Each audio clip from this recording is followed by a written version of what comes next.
দেখেন ভাই, কি কিনে খান ফুটপাত থেকে, তাদেরকে কীভাবে ধোঁকা দেয় দেখেন, নিজের চোখেই দেখেন।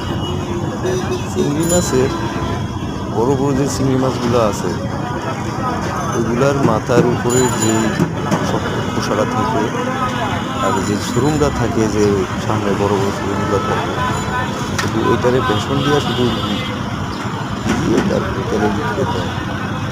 দেখেন ভাই, এটারে আমরা চিংড়ি মাছ ফ্রাই হিসাবে খাই।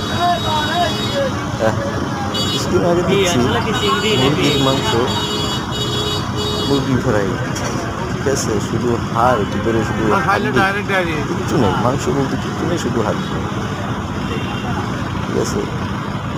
আর এই যে উনি দেখছেন, এই যে হাত মুছে দেখছেন, উনি এটার ভিতর থেকে এই যে হাতের এটা দিয়ে হাত মুছে, হাত মুছে আবার এটা দিয়ে আবার ই করবে,